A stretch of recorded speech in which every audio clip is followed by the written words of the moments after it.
Wonderful! Time for a celebration! Cheese for everyone!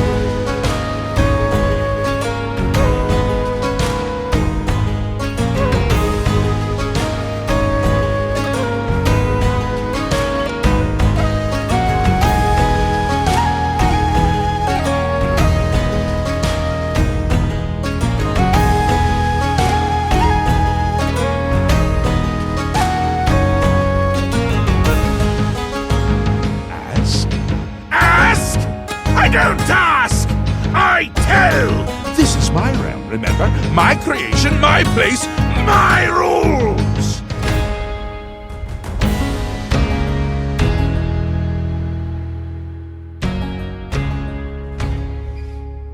Hello and welcome back to Skypothesis. We are two brothers who are on a quest to keep the magic of Skyrim alive by providing you with fun and unique character builds to give you an excuse to hop back on that prison cart and start the game afresh. Since the beginning of our channel, we have received countless suggestions to make a crafting-focused artificer build, and that day has finally arrived. This is the Amber Artificer, a manic redguard who uses the tools of Kagrenek to become the greatest craftsman in Tamriel. With a certain fondness for amber and glass, he creates an enchanted arsenal to use depending on the combat situation, changing stances and gameplay styles on the fly. According to lore, smithing with amber from the Shivering Isles can cause you to go a bit mad, which was an extremely fun character trait to lean into. This was one of the most wacky and off-the-wall power fantasy builds we've ever put together. So grab a mug of mead and join us by the fire as we spin you the tale of the Amber Artificer. Born in a quiet settlement just outside Anvil to immigrants from Hammerfell, the redguard that would become the Amber Artificer lived a simple life. He was the town blacksmith, hammering out both plows and swords with equal care. By day, he shaped metal into tools for customers, but by night, he lost himself in the pages of old books. Tales of gallant knights and legendary heroes filled his mind, stirring an unquenchable longing. Occasionally, bounty hunters passed through the town, seeking weapons and armor for their perilous missions. The blacksmith admired their bravery and secretly dreamed of a life beyond his forge, one filled with danger, glory, and tales worth telling. But it wasn't until a stranger appeared that fate granted him his chance. One evening, a hooded elf approached the smithy with an unusual commission. He placed a piece of amber smooth and otherworldly on the anvil, and requested a sword forged from the rare material. Intrigued by the challenge, the blacksmith dove into his work. He hammered and shaped the amber late into the night, marveling at it. But what he didn't know was that amber was not merely rare, it was a substance touched by the madness of Sheogorath. By morning, his craft had taken its toll. When the elf returned, the blacksmith was no longer himself. He stood barefoot in the town square, his clothes askew, laughing manically as he hurled embers towards a windmill, shouting curses at it. When his neighbors dragged him away, the redguard's laughter subsided, replaced by clarity. His neighbors were trying to stifle him, to keep him from his true destiny. They could not understand what he had glimpsed in the flames, in the amber. He was meant for greatness, meant to become the hero he'd always read about. Stripping himself of all ties to his former life, the blacksmith fled half-naked into the woods. The Amber Artificer would find glory or die trying. It was a good thing the Imperials found him in the Jarl Mountains, for without their capture, he may have just frozen to death or starved in the harsh cold. But one thing led to another, and he exits the cave with Hadvar, taking in the majestic pines and frosted peaks of Skyrim. This was it. This was to be his proving grounds. He gets to work immediately, helping the townsfolk in Whiterun hold with whatever quests they might have, seeing no task as beneath him. When role-playing as the Amber Artificer, engage with the world as if mundane tasks are epic quests. Collecting firewood is gathering fuel for the hero's forge, and slaying a bandit is vanquishing a fiend from the annals of legend. Whether it's harvesting crops, retrieving a family sword, or resolving a love triangle, the Amber Artificer sees it through to completion with nothing less than the utmost honor. He is a chaotic good character, gallivanting about the countryside in search of any who need aid, though he may end up helping them in the most unorthodox of ways. With this in mind, all quests and questlines that are not morally evil are fair game, making this a long and rewarding playthrough. As Skyrim players, we all have strange little rituals and things we do in every playthrough, whether it's running into NPCs to progress their dialogue faster, taking a shortcut along the wall of Whiterun, jumping in carts to make them go flying, or placing a bucket over an NPC's head before stealing from them. With the Amber Artificer, all of these little bits of chaotic and quintessential Skyrim gameplay become diegetic. You are a mad hero and doing mad things, and it's really fun. The Amber Artificer views being the Dragonborn as just another piece of his grand heroic tapestry, no more important than his quest to collect 10 bear pelts. To him, of course he's the Dragonborn, how could he not be? He's the hero of this tale, the chosen champion of destiny. Absorbing dragon souls and using the Thuum like a legend out of time? Just another Tyrdas for a man whose whole existence is an epic poem in the making. The Greybeards are less than enthused about fate's choice, however. Suddenly, Arngyr's disappointed grandfather face makes a lot more sense. During his sojourn in Windhelm, he finds a crumpled note in the new Nisus Corner Club. It sends him on a wild goose chase, investigating caravans until he realizes that these caravans are transporting something incredible, something he recalls reading about in his books in a time that felt so very long ago. He realizes with a start that he is tracking down the tools of Kagrenac. Sunder, Wraithguard, and Keening are ancient relics created by Kagrenac to harness the power of the heart of Lorkhan, the heart of a god, unspeakable power located beneath Red Mountain. Kagrenac sought to tap into the heart's potential to grant godlike abilities, and the tools were integral to his experiments. Sunder was created to strike the heart, releasing its power. Keening was created to flay and focus the power that the hammer Sunder produced. Wraithguard was a protective gauntlet to wield these tools without suffering catastrophic consequences. Together they were meant to siphon the power of the heart of Lorkhan. However, Kagrenac's experiments resulted in the disappearance of the Dwemer, leaving the tools scattered and lost to time, their power largely forgotten by the world. Wearing Wraithguard and wielding Sunder and Keening, he feels something stir in his heart. He is no longer just a blacksmith. He is an architect of fate, something he finds great joy and purpose in. He laughs for a good long while before using the legendary tools of Kagrenac to go kill a Horker that looked at him the wrong way. The Amber Artificer finds himself irresistibly drawn to Sheogorath's sphere of influence as his journey through Skyrim unfolds. His descent begins innocuously enough. Rumors of golden armor and ethereal crafting materials lead him to investigate the Saints and Seducers camps. When he discovers amber ore scattered throughout the land, he remembers the hooded elf and how this whole quest began. As he gains the skill to shape them, he begins a deadly personal arsenal. He has always been an adequate blacksmith, but something about working with Amber has unlocked a new portion of his mind. He becomes a brilliant smith in nearly no time at all, and Skyrim is the perfect place to hone his craft. In the Halted Stream camp, he discovers a group of bandits trying to transmute iron ore into gold, and he takes up the practice. Smithing gold jewelry is one of the fastest ways to increase your smithing skill quickly, which we want to max out as soon as possible. The Mind of Madness and the entirety of Saints and Seducers were roleplay highlights for the Amber Artificer. Sheogorath brings just the right amount of madness to this playthrough. The Artificer wields the Wappajack with the utmost respect and sees it as the most holy instrument of combat ever devised by a Daedra.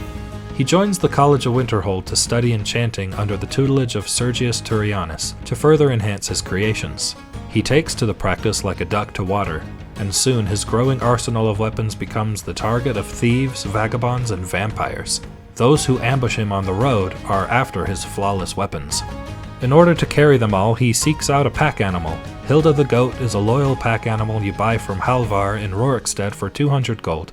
Hilda holds your unimportant and miscellaneous items, like that ancient relic you're meant to deliver to the College of Winterhold, the key to that secret Dwemer vault, or the highly classified Thalmor dossiers about the blades.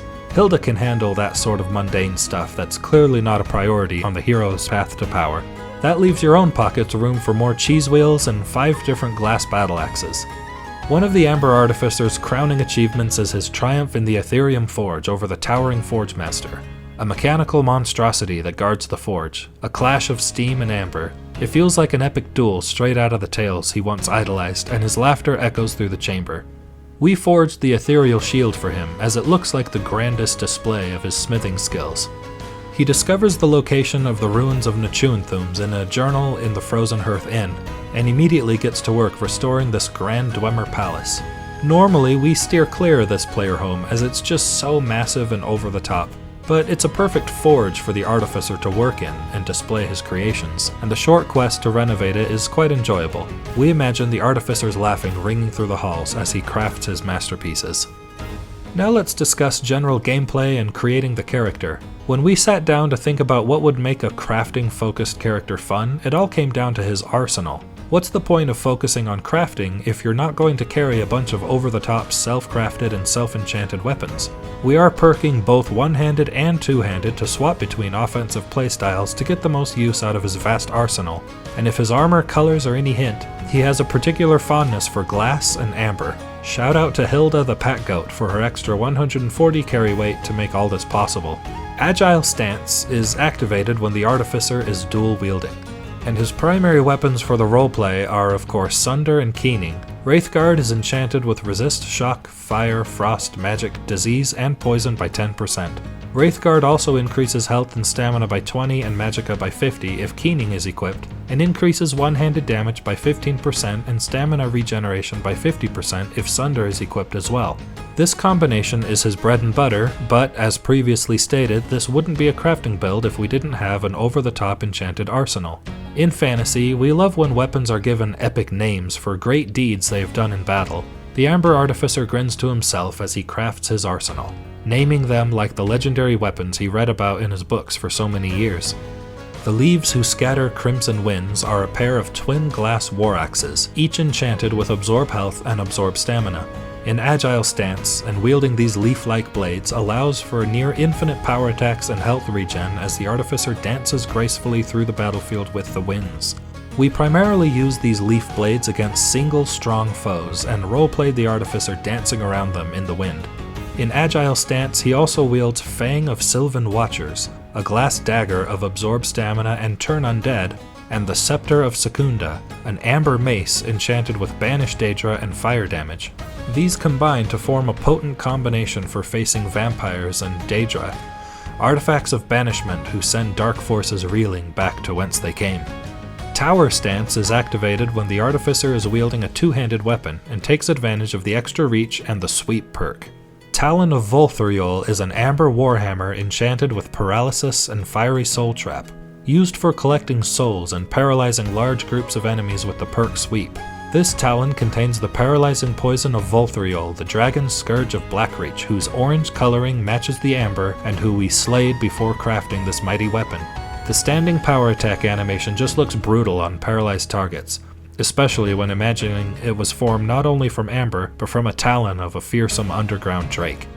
Nerve Shatter is a Daedric artifact the Artificer acquires and smiths up to legendary status by sharpening its crystalline amber points. It deals shock and magicka damage and is useful against mages and dragons to deplete their breath. Though he did not craft this artifact, the Artificer has a particular fondness for its strange, jagged, and crystalline points and wields it often. Fortress Stance is activated when the Artificer is carrying a shield and one-handed weapon and is used primarily for when the Artificer needs defense. We did not add perks to the block tree by level 40, but even without perks, the defense is still incredibly helpful. In Fortress Stance, he wields the Ethereal Shield or the Great Shield Bastion of the Tree Jewel, which is an amber shield of resist fire and resist frost, perfect for use during dragon encounters. When holding the Bastion, he wields the Great Glass Sword Emerald Heart, Bane of the Fell, which is enchanted with chaos damage and absorb health. Together, this sword and board combo obliterates powerful enemies like dragons, giants, lurkers, and more by outlasting them and dealing elemental damage while stealing health. Truly the greatest sword for the greatest warrior, in his own mind at least. Finally, Eagle Stance is for the rare occasions when he must wield a bow. This is primarily for dragon encounters, as he does not perk archery at level 40. In this stance, he uses a glass bow called Bow of Verdant Storms, enchanted with damage magicka and shock damage. Dragons land more frequently when they are sapped of magicka as they cannot use their breath. This bow is especially helpful before learning Dragonrend at the Throat of the World. These are just a few ideas of weapons that can be found in his enchanted arsenal. Leave a comment with your ideas. Moving on to the Amber Artificer's armor combo, which we call Leaves of Summer and a Golden Autumn. He will wear the green variant of the Redguard hood, enchanted with Water Breathing and Fortify Archery, Amber armor enchanted with Fortify Health and Fortify Health Regeneration, Wraithguard, which again increases health and stamina by 20 and magicka by 50 if keening is equipped, and increases one-handed damage by 15% and stamina regeneration by 50 if Sunder is equipped. He wears the Endoral boots enchanted with Fortify Stamina Regen and Fortify Carry Weight, as their golden shine matches with Wraithguard without looking overstated like Dwarven boots often do. For auxiliary gear, he will wear a gold necklace of Fortify Carry Weight and Fortify Two-handed, and a gold ring of Fortify One-handed and Regenerate Health. He also wears the Mage's Backpack to increase carry weight by 75 points. This also increases magicka by 20, which we didn't really use, but we like the look of the soul gem strapped to the back. You'll also want to craft yourself sets of enchanted crafting clothes of Fortify Alchemy and Fortify Smithing so you can make potions of Fortify Smithing and Fortify Enchanting, then improve your weapons to an absurd degree. Fortify Alchemy gear will include a helmet, necklace, gloves, and a ring. Fortify Smithing gear will include a necklace, chest piece, gloves, and a ring. We liked using the chef's tunic and blacksmith's apron for obvious reasons. For shouts, the Artificer will seek out and use all that he can. He does not limit himself to certain selections, but we made the most frequent use of Dragon Rend, Unrelenting Force, Dragon Aspect, Slow Time, Storm Call, and Whirlwind Sprint. Moving on to the Amber Artificer's stats and perk spread. We leveled him with an even split between health and stamina. Your carry weight increases by 5 for every point you put in stamina, which is helpful as the Artificer is a walking armory. Along those lines, for his standing stone, we picked the Steed Stone for the extra 100 points to carry weight, and weightless armor. And finally, we are playing as a Redguard for the racial ability Adrenaline Rush and the base buffs to one-handed and smithing. By the time you reach level 40, you will want the following perks. In Enchanting, take the entire tree. In Smithing, take the entire tree as well. In One-handed, take all 5 in Armsman, Fighting Stance, Savage Strike, Critical Charge, Dual Flurry, and Dual Savagery. In Two-handed, take 4 in Barbarian, Champion Stance, Devastating Blow, and Sweep. If you plan to play past level 40, we recommend putting a few points in Archery and perking out the Alchemy tree for more powerful Fortify Smithing and Fortify Enchanting potions. And if you're still running low on carry weight, even with the combined might of the Steed Stone, Hilda the Goat, your backpack, and necklace, you can put 3 points into Pickpocket to get extra pockets, which increases your carrying capacity by an additional 100 points. Additional perks and greater powers you'll want to seek out are Seeker of Sorcery for 10% improved enchantments, Secret of Strength for unlimited power attacks for 30 seconds, Lover's Insight because the Artificer is canonically attractive, Sunflare for one of his special moves, and Summon Karstag to use at the least worthy places imaginable. Alright, moving on to our favorite part of every build, the special moves. In this section, we like to play with mechanics the game has given us and combine them in ways that make for gameplay unique to a character. The Artificer's first special move is called I Leap for the Good of All, a well-known mechanic in the community, where the Artificer combines Whirlwind Sprint with eating Netch Jelly to turn his body into a paralyzed ragdoll, allowing him to leap off of mountains without taking fall damage. He actively collects Netch Jelly so he can use this for traversal as much as possible. Follow it up with Sunflare or North Wind for an explosion of chaos. Next we have Dance of the Leaves, which combines Slow Time, the Redguard racial ability Adrenaline Rush, and the Leaves Who Scatter Crimson Winds, his glass war axes enchanted with Absorb Health and Stamina. With this move, the Amber Artificer begins a dance of inhuman speed, twirling about his opponent and sapping their life force with draining power attacks.